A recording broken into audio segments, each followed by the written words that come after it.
In section 3.4, we're going to look at solving equations that contain multiple steps. In general, these are the steps that we want to take in order to solve a linear equation in the most effective way possible. The first step is we want to begin with each expression on either side of the equation to both be in simplest terms. So if we can do things like combine like terms, remove parentheses, those are the things we should do on step one. We want to make sure that whenever we begin our equation, both the left-hand side and the right-hand side are in simplest terms to start. The next step, once everything is simplified on both sides, is we want to identify where is the variable located at. Is it on the left side, the right side, or is it potentially on both sides of the equal sign? If that is the case, if it's on both sides, then the goal should be to move the variable to one side of the equation. And again, typically the way that we want to do it is by getting rid of the smaller amounts. So for example, if you had one side, let's say that has 3 x's and maybe some extra stuff, and one side has 1x with some extra stuff, then the smaller amount of the x's would be the 1x. So we'll try to take away x from both sides. Again, the whole goal there is to try to move all the variables to one side of the equation. Once you have successfully done this and your variables on one side, then you turn your attention to that side and you do whatever it takes to isolate the variable. Meaning you want to remove any non-variable terms, remove them from that side, and if there's any coefficients in front of your variable, or whether it be a fraction or even if it's being divided by a number, then remove those coefficients from the variable x. Lastly, again, if you're not sure or if you want to be extra certain, you can always go ahead and check your solution by substituting the value that you get into the original expression for the variable and seeing if you get a true statement. If you do, then that lets you know that you did the problem correctly. If you plug it back in and it doesn't give a true statement, then we know that that's not the correct solution and you'd want to go back and revisit your steps. Let's take a look at example 1 here. We're asked to solve 2x minus 3 equals to 15. The first step should be to investigate both sides. So this is my left-hand side here. We want to make it as simple as possible. Here, there's nothing we can do. We don't have any like terms, nor do we have any parentheses to get rid of on the left-hand side. So this side is already simplified. And likewise, on the right-hand side, we just have a single number 15. So there's nothing to simplify over there. So both sides we're already starting with are simplified. The very next step is we want to identify where is the variable at, left side, right side, or both sides. Here, the variable is on the left-hand side of the equal sign. We have that 2x term. So we want to now move on to step 3. We're going to isolate the x. In order to do that, we would first want to get rid of this subtraction by 3 term. And we can do that by adding 3 to both sides of the equation. Equal sign comes straight down. The negative 3 and positive 3 cancel. So we get 2x equals to 18. The next step in order to get x by itself is we want to remove that multiplication by 2. The opposite of multiplying both sides by 2 is to divide both sides by 2. The 2's cancel, and we're left with x equals 18 divided by 2 is 9. I'm not going to do this with all of these, but I think this is a good first one to do it. Let's check our solution. What I'm going to do is everywhere I had an x in my original equation, I'm going to replace it with the number 9, and we want to see, do we get a true statement?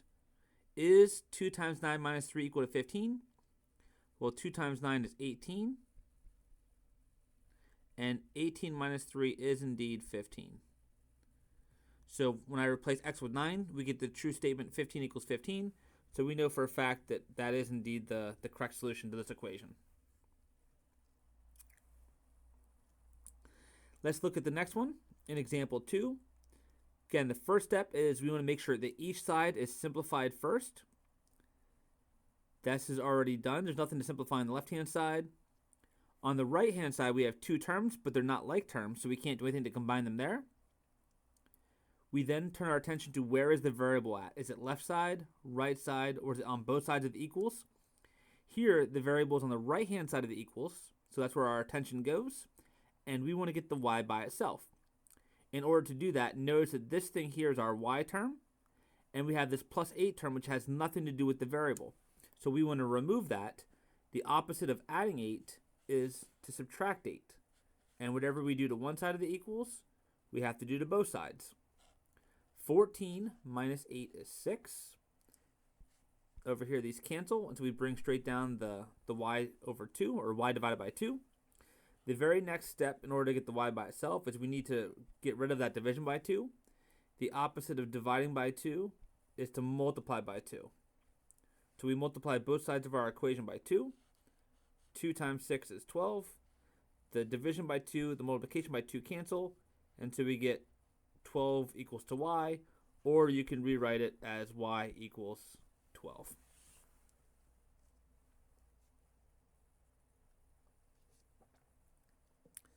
Let's now take a look at example 3.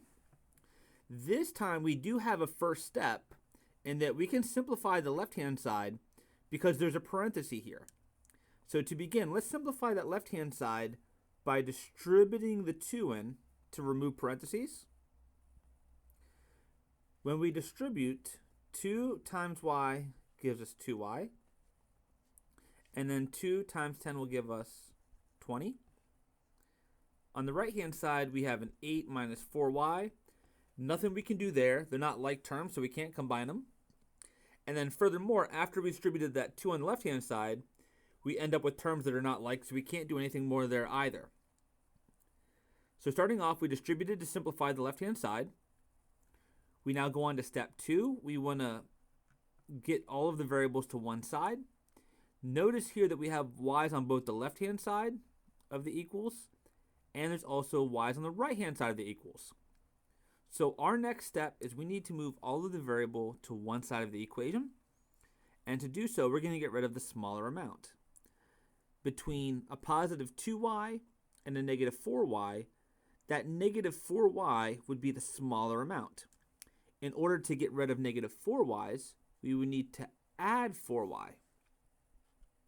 And again, whatever we do to one side, we have to do to both sides. Over here on the left, the 2y plus the 4y combine to give 6y. The positive 20 comes straight down. On the right-hand side, the negative 4y and the positive 4y cancel, so just the number 8 comes straight down. This move has successfully put all of our variables on one side. So all of the variables on the left-hand side, which is our 6y term. So we now turn our attention to try and isolate this. To isolate the y variable, we need to remove this non-y term, which is the positive 20. To get rid of positive 20, we need to subtract 20 from both sides. This will cancel. So we're left with 6y equals 8 minus 20 should be negative 12. And then the very last step to get the y by itself, right now it's being multiplied by positive 6. The opposite of multiplying by 6 is to divide by 6. Equal sign comes straight down. Multiplication by 6, division by 6 cancel. And so we're left with y equals negative 12 divided by 6 should be negative 2. So our solution is y equals negative 2.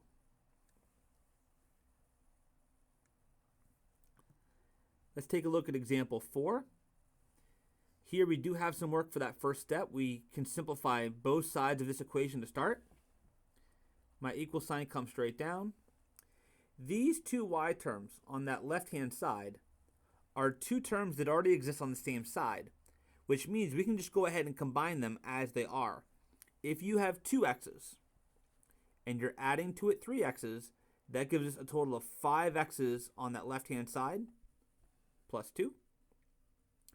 On the right-hand side, we can do simplification by distributing the negative 4 into that parenthesis.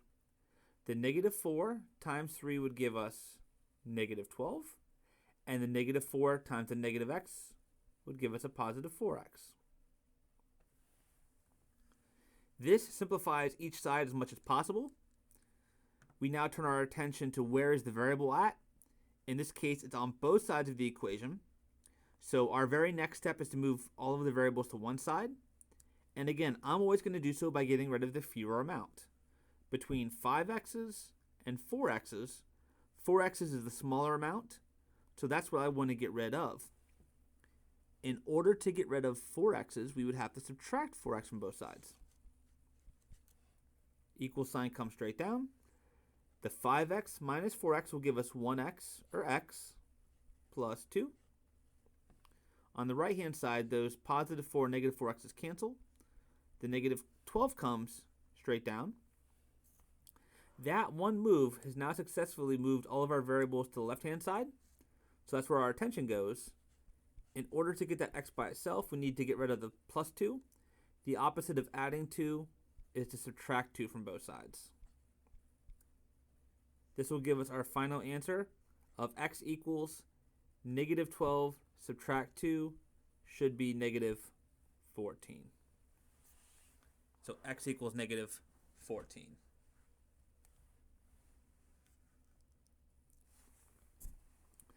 Let's take a look at example 5. Here we're asked to solve the equation 6h minus 2 parentheses h plus 6 equals to 10h. We always begin the same way. We want to simplify each side first. On the left-hand side, the first thing I notice is that we do have a parenthesis, so we can eliminate that parenthesis by distributing the negative 2 into that grouping. We have the 6h, which comes straight down. Negative 2 times h will give us a negative 2h. Then we have a negative 2 times a positive 6, which will give us a negative 12, equals to 10h. Nothing we can really do on the right-hand side. We just have one term over there that's all by itself. So just 10h comes straight down. This is good. We've eliminated the parentheses. But now notice that once the parentheses are eliminated on that left-hand side, we have some like terms we can combine. These two h terms are on the same side of the equation, so we can directly combine them. 6 h's take away 2 h's will leave us with 4h minus 12 equals to 10h. We've now completed that very first step of simplifying both sides. There's nothing more I can do over here on the left-hand side, nor can we do anything on the right. We now move to the second step of trying to identify and locate where is the variable at. Once again, we have the variable on both sides of the equals. To bring it to one side, I want to get rid of the smaller amount, so I want to get rid of positive 4h's. So I'm going to subtract 4h from both sides. These will cancel. The negative 12 comes straight down. 10h take away 4h will give us 6h. And then lastly, to get the h by itself, we need to get rid of that 6. The 6 is multiplying to the h. The opposite of multiplying by 6 is to divide by 6. And we get as our final answer, negative 2 equals to h.